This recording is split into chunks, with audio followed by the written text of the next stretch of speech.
অনেক দিন পরে বইয়ের চাপাচাপিতে আসলে ভিডিওতে ভয়েস দিচ্ছি। আসলে দেশের এই পরিস্থিতিতে এইসব করতে মন চায় না, মন টানে না। মনটা অনেক বেশি খারাপ। আসলে দেশটা কবে যে শান্ত হবে সেটা একটা বিষয়। তার মধ্যে ধরেন ইন্টারনেটের যে স্পিড, সেই স্পিডে আসলে এগুলো সাপোর্টও করে না। সো আজকে আয়োজন হচ্ছে মাছ, পেঁপে দিয়ে আলু দিয়ে মাছ রান্না।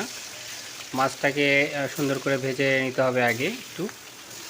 না ভেজেও অনেকে রান্না করে, বাট ভেজে নিলে পরে স্বাদটা একটু ডিফারেন্ট হয়, ভালো লাগে। আমরা নর্মালি ভেজেই খাই মাছ। কাঁচা মাছ দিয়ে তরকারি খুব কম খাওয়া হয়। সো যারা কাঁচা মাছের তরকারি খান তারাও ভেজে দেখতে পারেন স্বাদ কেমন লাগে। ডিফারেন্ট টেস্ট লাগবে আপনাদের, ডিফারেন্ট হলেও ভালো লাগবে। সো মাছটা মোটামুটি ভাজা হয়ে গেছে।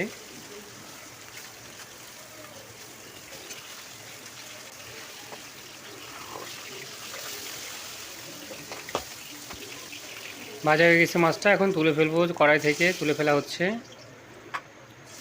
এরপরে কুচি করে কাটা পেঁয়াজ দিয়ে দেওয়া হলো। পেঁয়াজটা একটু ভেজে নেওয়া হচ্ছে।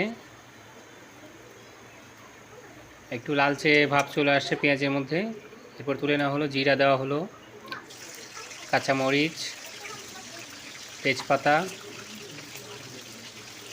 মশলা দিয়ে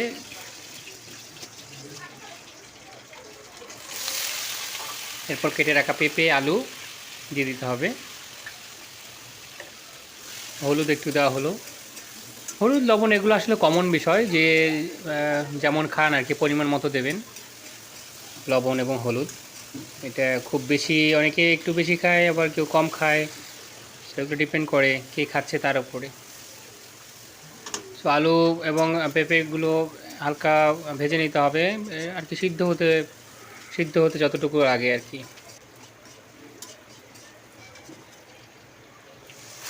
জল দিয়ে বেশি সিদ্ধ করা হয়, তো ভেজে নিলে একটু ভালো। পরিমাণ মতো জল দিয়ে দেওয়া হলো। এখন আসলে সিদ্ধ করতে হবে, জল দেওয়ার পরে খুব বেশি কাজ নাই। হলুদ যদি একটু কম হয় বা বেশি হয় সেগুলো জন্য একটু অ্যাডজাস্টমেন্ট দরকার হয়। সো হলুদটা যদি কম মনে হয় তখন একটু হলুদ দিয়ে নেবেন। জল দেওয়ার পরে একটু ফুটে উঠলে ভেজে রাখা মাছগুলো দিয়ে দেওয়া হলো। তরকারি মোটামুটি রেডির পর্যায়ে, শেষ পর্যায়ে ভেজে রাখা যে পেঁয়াজটা, সেই পেঁয়াজটা দিয়ে দিব। কেউ কেউ জিরার গুঁড়াও দেয় স্বাদ বাড়ানোর জন্য, জিরার গুঁড়া দিতে পারেন শেষ দিকে এসে। তো তরকারি রেডি। কালারটা দেখছেন?